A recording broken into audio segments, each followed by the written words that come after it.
Hi everyone, I hope you're having a really good summer. We just got back from our North Carolina trip. We're actually heading to Florida tomorrow. So I had just come up with this. I was like, I can't go weeks without doing this. So I found a really quick Pinterest tutorial and created it with single-sided paper.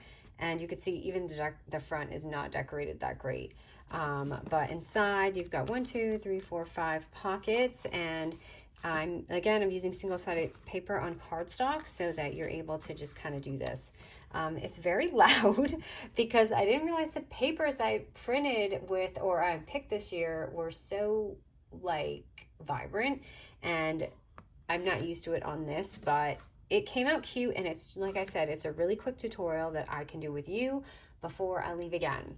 So what I'm going to be using here is a regular size cardstock. Okay, it's going to be this size, 8.5 by 11 inches. And what we're going to do is we're just going to basically fold it in half, or you can score it at 11 inches on the 5.5 inch mark. And what's fun about this is that you can take all my pocket options and you could place them in the front. You can place them in wherever you want. You know, like in the front, it's so plain, and I just didn't really have the pieces or time to do something really big. So you could take any of these pocket sizes and throw it on the front and just keep going with this album. You know what I mean? So let's grab that 8.5 by 11 inch cardstock. And again, I'm gonna score it at the 5.5 inch mark right here. And you're welcome to distress this or do whatever you want. And this is, and I wanted to make something a little bigger because I know I do get a lot of requests about bigger albums, and this is pretty big to me if you look at my hand size. What I also like about this is there's not really much scoring. This is really what you get. So the front cover, simple, it's just going to be 5.25 by 8.25 inches. And you're welcome to round this off or whatever with the album. I think I did do round mine actually. Yes, I rounded my corners. So let me do that real quick. And if you're going to do any distressing, you can do that now too.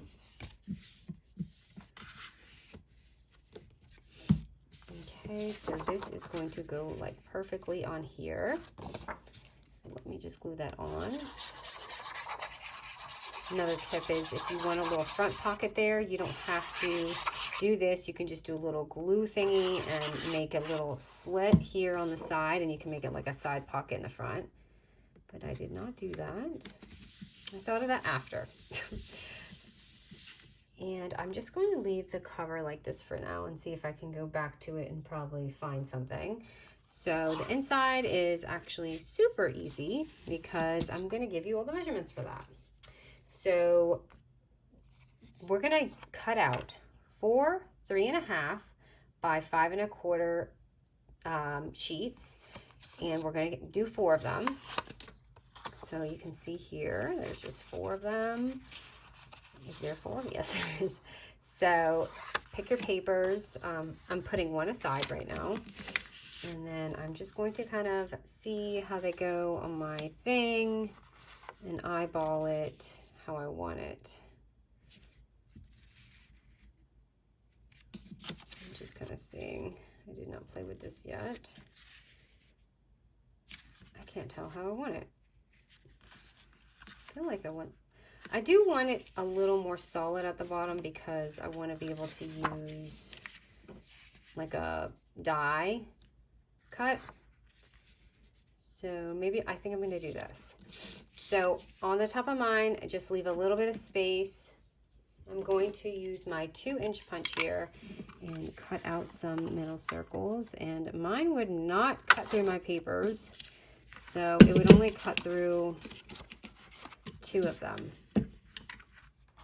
But this is the perfect, not just single-sided paper project, but also like if you have a lot of scraps, this is great to just kind of go in your scrap bin and find some little papers and make a really nice album. So it's gonna be our first pocket here.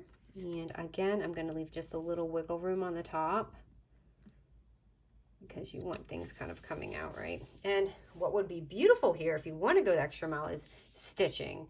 Stitching would really make this album like pop. So if you even want to do that beforehand, you can. I obviously don't have time to do that. Like my husband actually had wanted to leave today, and I was like, no, I really want to record a video before we're gone again, because I don't know how long we're going to be staying this time. So here's this. We're heading to Florida next, because my in-laws have a little house there, so that's where we're going. So we spent a lot of nice time in Florida, or I'm sorry, North Carolina with family, and it was just nice and relaxing. Just a pretty good time overall. Not too much drama. Okay, so that looks gorgeous, just like that. And again, imagine if there's stitching on here, how pretty this will pop out and look. Okay, so now we have to do this side here, and this side is this pocket that's going to go here is going to be 5 by 5 1/4. And then we're going to use that last sheet over here. So, I wonder if I had this here.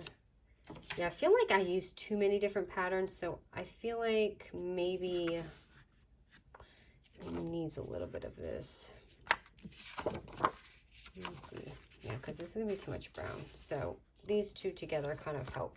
So when I do my top piece, I just take my little whiskers here and basically I just put it in there, kind of like there. And however much you turn, this bottom piece is basically going to be your angle. So I'm going to go for about there. So this is going to vary. It's going to look different on everybody's paper. And then I just matched mine kind of at the top of this, but you don't have to do that. But before I do that, you guys know what's about to happen. I'm going to do my glitter strip. So I'm going to take some double-sided tape. I do not know what that is. It must be ink that I rubbed it on. I'm just going to put it on the top, right there. And I'm going to add my glitter. I should really change the glitter color and see. But I do like that glitter because it matches my cardstock glitter.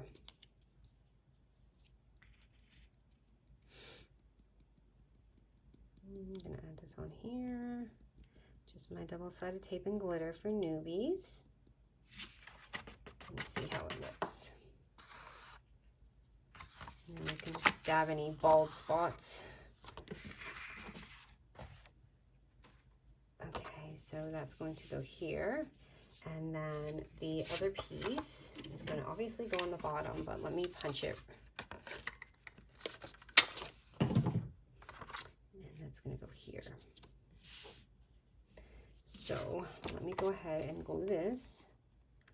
And it doesn't matter which way your paper angles. If you want it the other way, that's fine too. Or if you want to flip-flop these like this on this side, you can do that.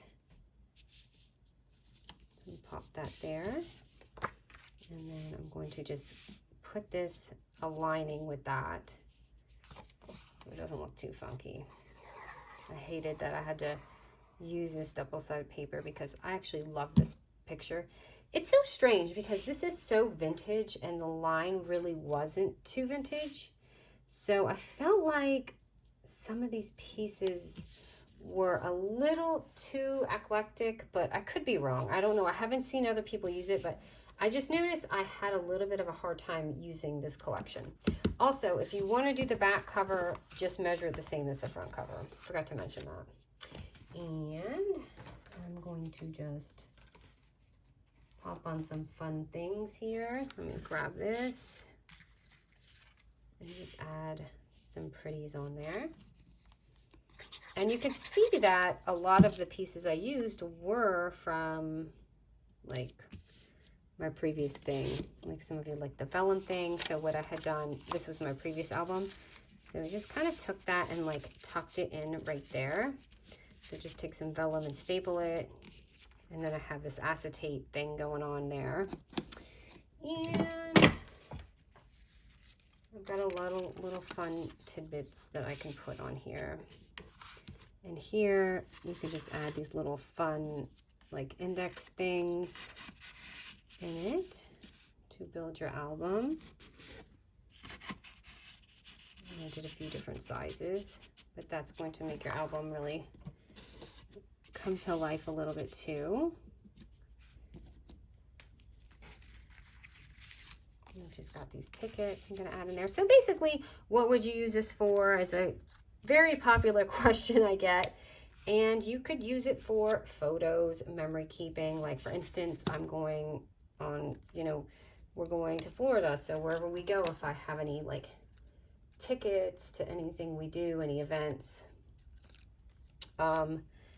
beach pictures, maybe little restaurant things. Yeah, just pop the acetate on there because I don't really have another bow.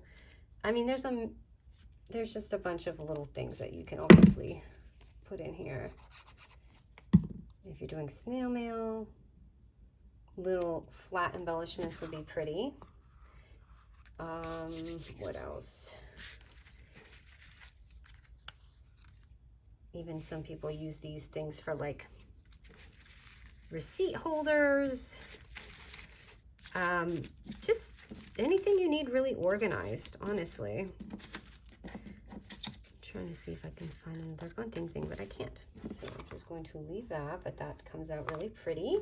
And then the front, I had a very hard time with the front. I feel like I wish I put a pocket in the front. That's why it looks so blah to me. But let me see what chipboard pieces I have here. And maybe I can add something, but I'm just not feeling it. So let me see if I can find like a little flower or just something easy. Maybe I can stack these. Do something like that. It's very busy, but I got this.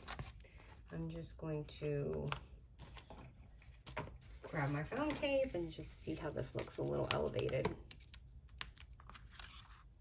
So yeah, tell me what you think you're going to use this for. I would love to know. And it also gives your other fellow crafters ideas of what they could use it for. Even like, it would be great just to hold like dies. Like for instance, this collection here is all over the place. So I don't know. You could even tuck in some of these here. It may be a little messy. Maybe put them in a little bag or a little like fold up folder. And you can store them that way, especially like little pieces. You know what I mean? Just like fold it in there. I don't know. But it is flat, so it doesn't have a lot of that score line. But for me, recipes, you could do recipe swap and things like that. So this is it, you guys. Really simple, quick album just to share with you guys before I take off again. I'm going to try and make one more before I leave, but I don't know if that's in the cards. So we'll see. But if not, I'll see you when I get back. Bye.